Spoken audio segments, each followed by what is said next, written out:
Antología de Horacio Quiroga. Hoy, La cámara oscura. Primero analicemos el título.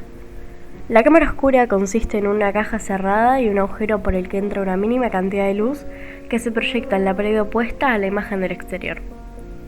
En principio se aplicó para expresar la formación de la imagen visual en el ojo, y un gran influyente en la potenciación de su uso fue Leonardo da Vinci.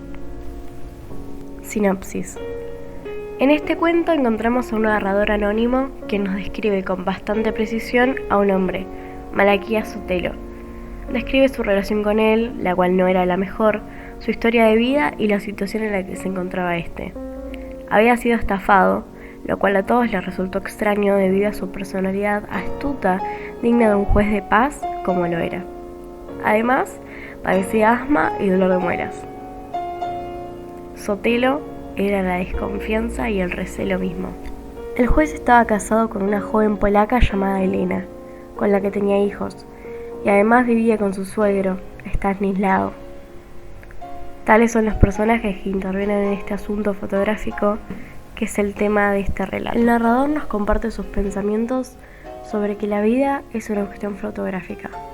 Comienza a incorporar sus pensamientos en las historias y cómo se desenvuelve él con los demás, como con la familia del juez, al que un día va a visitar al enterarse de que su enfermedad empeora y lo ve morir.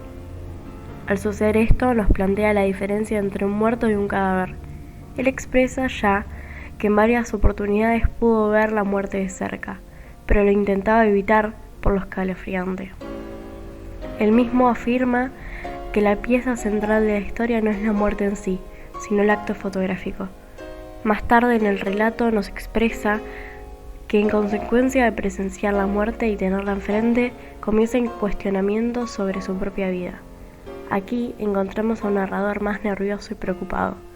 Posteriormente, la familia del difunto le pide que tome un retrato de su ser querido, lo cual realiza asustado, pero no por el hecho de la foto, sino lo que le esperaba luego, al tener que revelarla. Y aquí que debía verlo de nuevo, reconsiderarlo, enfocarlo y revelarlo en mi cámara oscura. Justamente es algo muy perturbador para él, y en esta oportunidad es forzado a observar y retratar profundamente al juez, absorbiendo la muerte y la oscuridad con su cámara. Y para finalizar el relato nos expresa todo lo que sintió y presenció al momento de volver a enfrentar a la muerte del juez cuando tuvo que revelar las fotos. El título no solo nos habla de la cámara en sí, sino de cómo se vuelve todavía más oscura y tormentosa al fotografiar a un muerto. A través de la foto revive el muerto y la oscuridad que éste lleva adentro, dejando la cámara oscura. De aquí el título, el elemento central de la historia. Solamente yo debía revivir al individuo, ya enterrado que veía en todas partes. Debía encerrarme con él, solo los dos en una apretadísima tiniebla. Quiroga en una entrevista se refiere a la imagen fotográfica. La vieja fotografía también guarda una imagen imborrable de las cosas, reproduce un instante. Cuando fotografiamos un cadáver, se certifica que el cadáver es algo viviente. Horacio Quiroga es un autor uruguayo radicado en Argentina. Las tragedias marcaron la vida de este. Su padre murió en un accidente de casa y su padrastro y posteriormente su primera esposa se suicidaron. Además, Quiroga mató accidentalmente de un disparo a su amigo Federico Ferrando. Y todo esto lo llevó a escribir sobre tragedias, violencia, locura y muerte. Y así, algunos de sus primeros cuentos pueden calificarse dentro de los denominados relatos sangrientos. Es considerado uno de los más grandes cuentistas latinoamericanos de todos los tiempos, escribiendo en algún lugar entre la decadencia del modernismo y el auge de la vanguardia. La mayoría de sus relatos fueron publicados en periódicos y revistas, y luego compilados en libros. Los relatos más característicos dramatizaban la lucha entre la razón o la voluntad humana y el accidente o la naturaleza.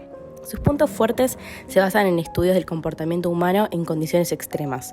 Muchas de sus historias, como el relato de la cámara oscura, están ambientadas en la selva misionera del norte argentino, donde Quiroga vivió muchos años, de donde extrajo los escenarios y personajes de sus relatos, creando así una representación latinoamericana clara. La cámara oscura es un relato para un lector comprometido, e incluso para una mejor comprensión se debería leer más de una vez para no perder ningún detalle. Se lo puede clasificar como un realismo de horror. En el cuento se experimentan diferentes emociones, pero las más destacadas son la desesperación y la pena. Al hablar de la valoración personal, consideramos que el relato cumple con su deber de entretener. Lo calificamos con 4 estrellas de 5. Es un cuento muy descriptivo, sombrío, claro, pero que a su vez tiene varias capas para descifrar. El argumento y las relaciones entre los personajes son muy curiosas, pero verosímiles, y pensamos que una relación entre la muerte y la fotografía es un vínculo único e interesante. Gracias por ver. Deseamos que disfruten el relato que analizamos por cuenta propia.